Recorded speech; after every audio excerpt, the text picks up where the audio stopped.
Karibu sana mpenzi mtazamaji, mimi naitwa Lucas Kavaya, mchambuzi wa masuala ya kijamii na kisiasa. Leo ningependa kuangazia kinachoiponza Ukraine. Naam, situation ya Ukraine tunaweza tukaifananisha na mrembo ambaye anapiganiwa na mabwana wawili. Kwa sababu kwa upande mmoja kuna Russia ambaye tunaweza tukamtaja kama ex wa Ukraine. Ex ni mtu ambaye mlikuwa mnachumbiana kitambo alafu mkakuja mkaachana. Sasa mtu kama huyo anakuwa ni ex wako.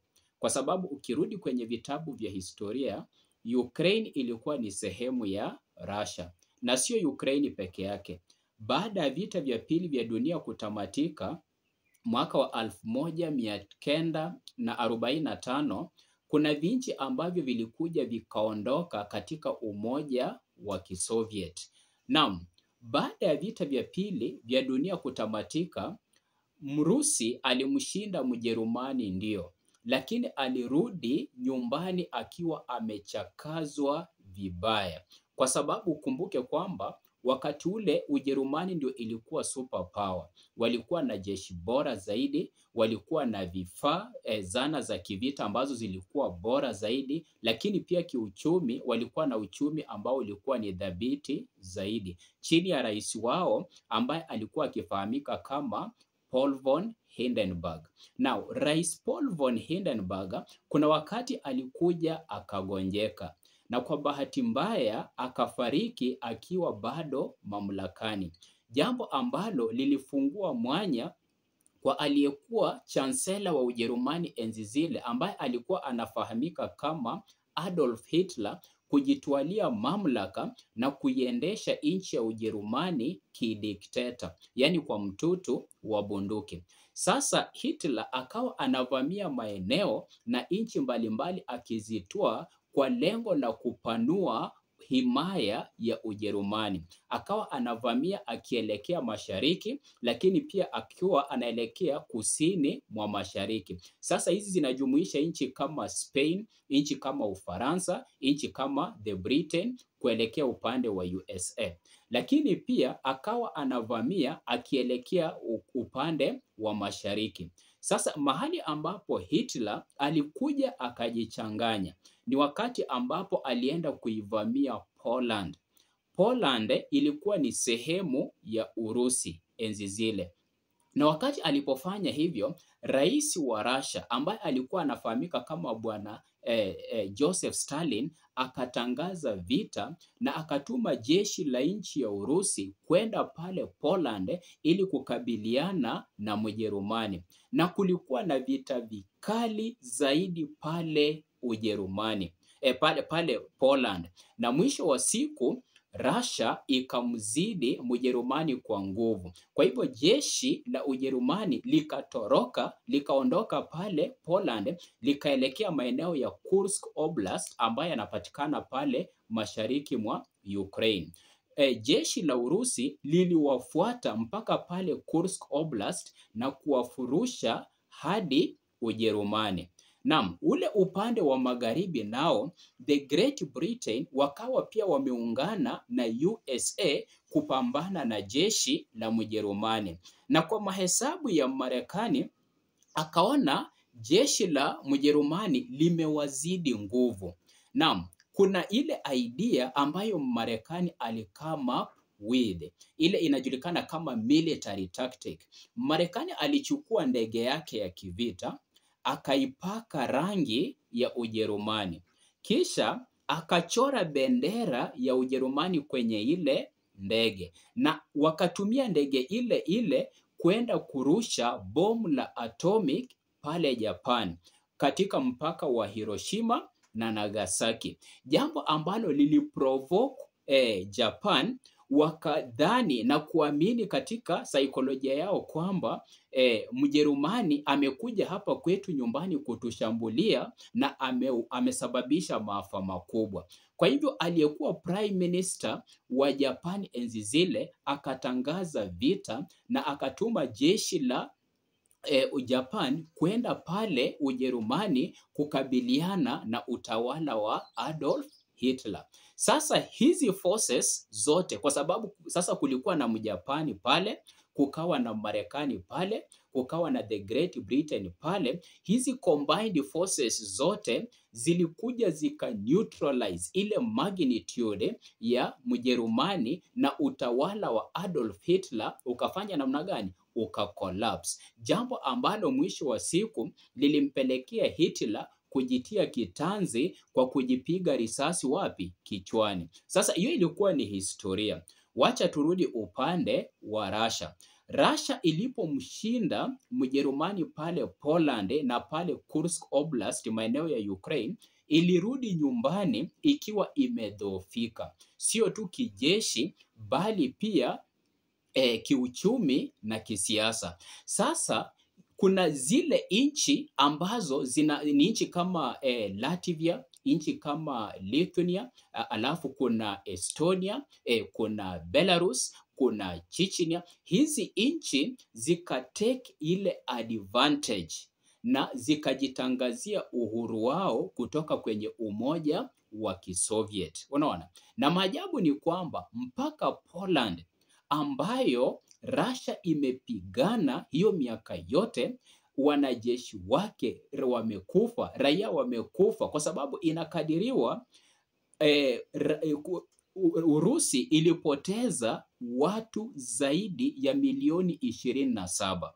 Yaani kuna milioni 10 ambao walikuwa ni wanajeshi waliopoteza maisha, na kuna raia milioni 17 walipoteza maisha wakipigania hii Poland, na mwisho wa siku wakafukuza adui. Na idadi hii inakuja hivi kwa sababu kuna vifo vinavyotokana na vita vyenyewe, kuna magonjwa pale, kuna kutekwa nyara, kuna njaa. Yaani unajua nchi inapokuwa kwenye vita, zile shughuli zingine zote za ndani ambazo zinafanya maisha ya mwanadamu inakuwa kamilifu, huwa inabidi inasimama, kwa sababu adui wa nje ni mbaya kuliko adui wa ndani. Na maajabu ni kwamba licha ya hivi vifo vyote na hii gharama yote ambayo Russia ililipa ili kuikomboa Poland, hii Poland yenyewe ilikuja ikawa ni mojawapo ya nchi ambazo zilitake advantage ya Russia kudhoofika na kujitangazia uhuru wao na kuanza kujitawala. Unajua mpenzi mtazamaji, wacha nikuambie, mtu wa kukuacha atakuacha tu. Haijalishi utafanya sacrifice gani, haijalishi utamfanyia nini, haijalishi hata kama utatoa uhai wako kwa sababu yake, mwisho wa siku atakuacha tu. Kwa hivyo ukisaidia rafiki, saidia tu rafiki unconditionally, bila ya kuwa na expectation behind your mind kwamba nikiwa na shida ama nikiwa chini huyu mtu atakuja asimame na mimi. Ukiwa na dhana kama hiyo, mwani tu uraba wigadabuzwa, yaani utakuwa unajidanganya tu. Na mfano mzuri wa usaliti wa namna hii ni hii nchi ambayo ni nchi ya Poland.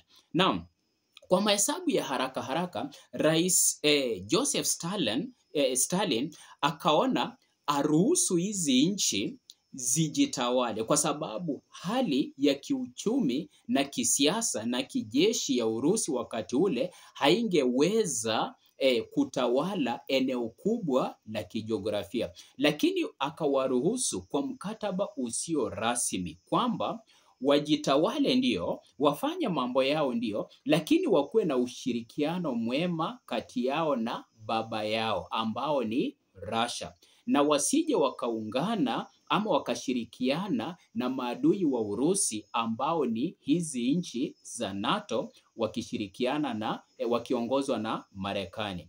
Naam, baada ya muda ikafika mwaka wa 1991, Ukraine pia ikaja ikajitangazia uhuru wake kutoka kwenye Russian Federation, na Russia ikaikubali, ikairuhusu ijitawale, lakini kukawa na ule mkataba usio rasmi kwamba msije mkaungana ama mkashirikiana na maadui wa Urusi ambao ni NATO.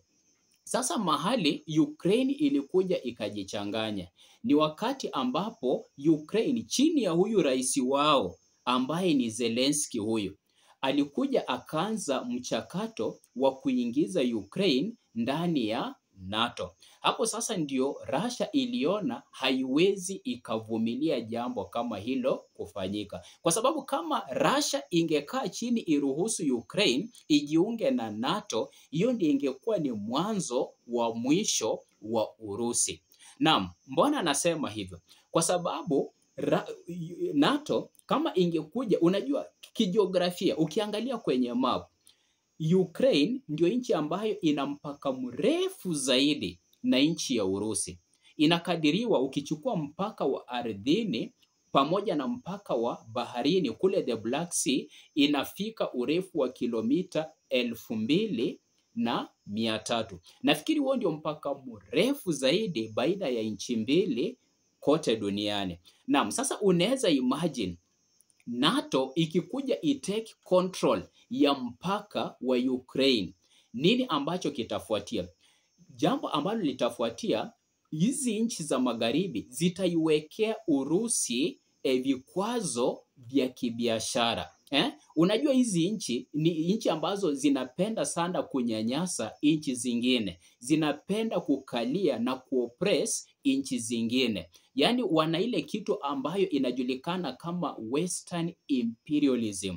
Naam, unaona vile wamewekea nchi kama Irani vikwazo, wametandika North Korea na vikwazo. Urusi yenyewe imewekewa vikwazo ambavyo hata havihesabiki. Hata saizi huyu Marekani, huyu bwana Donald Trump ambaye ameingia tu kwenye afisi juzi, ametandika dunia yote kwa ushuru wa 10%. Hata sisi Kenya hii vile tunaongea leo hii, Kenya saizi imewekewa ushuru wa 10% kwa bidhaa zote ambazo itapeleka ama itaagiza kutoka Marekani. Kwa hivyo unaona, ikitake control ya huu mpaka, ile kasumba ya Western imperialism wataparalyze shughuli za kibiashara za uchumi, na huo ndio utaanza kuwa ni mporomoko wa Urusi kiuchumi, lakini pia kisiasa na kijamii. Unaona vile wamefanya China. Angalia vile sasa Marekani inapiga China vita. Wamewaekea ushuru ambao hata yani ni beyond normal. Ni ushuru ambao hata si wa kawaida. Ni vile tu China nayo ilikuwa imejipanga mapema, imeinvest biashara kote duniani. Lakini kama China haingekuwa imejipanga mapema, leo hii Uchina ingeporomoka kiuchumi na hata kisiasa. Kwa hivyo unaona Russia wakati iliona hawa wenzetu wanataka kujiunga na maadui zetu, na hili litakuja litaathiri vizazi vya Urusi kwa upande wa kufanya biashara, kwa sababu kwenda upande wa Middle East wanahitaji bahari ya Black Sea, kwenda zile nchi zingine Bahamas na kadhalika wanahitaji hiyo mipaka ya Ukraine. Sasa NATO ikitake control itawawekea vikwazo na itaparalyze Russia kiuchumi, kijamii na hata kisiasa. Kwa hivyo ndio kwa maana Russia ikatuma launch special military operation pale Ukraine, na lengo la hii special military operation lilikuwa ni kuondoa ule utawala uliopo chini ya bwana Zelensky na kuinstall utawala mpya ambao utatake care ya interest za Urusi, hususan kibiashara. Kwa hivyo hiyo ni kumaanisha Ukraine ikitaka vita viishe hata leo hii, jambo ambalo Zelensky anafaa kufanya ni kupiga tu U-turn kwa ule mchakato wa kuingiza Ukraine ndani ya NATO, na akifanya hivyo vita vitakoma. Lakini asipofanya hivyo, akuwe na uhakika hivyo ni vita ambavyo Urusi itapigana mpaka Yesu arudi. Kumbuka, ukirudi kwenye historia, Urusi ni nchi ambayo imekuwa ikipigana vita takriban maisha yake yote, na vita virefu zaidi ambavyo Russia imewahi pigana ni vile vita vya Russia vinaitwa Russia Caucasian War. ni vita ambavyo vilidumu kwa miaka 101. Hakuna nchi hapa duniani ambayo inaweza pigana vita kwa muda mrefu kama vile Urusi ilipigana. Kwa hivyo hii ni kumaanisha kwamba the only solution kama Russia haita take back Ukraine na kuirudisha katika Russian Federation, basi Ukraine lazima uhakikishe kwamba wanabaki kuwa a neutral state, wasijiunge na upande wa Russia ama wasiegemee upande wa NATO, wabaki tu kuwa neutral kulingana na mkataba ambao uliwekwa usio rasmi. Asante sana kwa kutenga muda wako kunifuatilia. Naomba ubonyeze subscribe button pale chini na ulike, ili video zingine zitakapotoka utaweza kuwa wa kwanza kuzipata. Asante.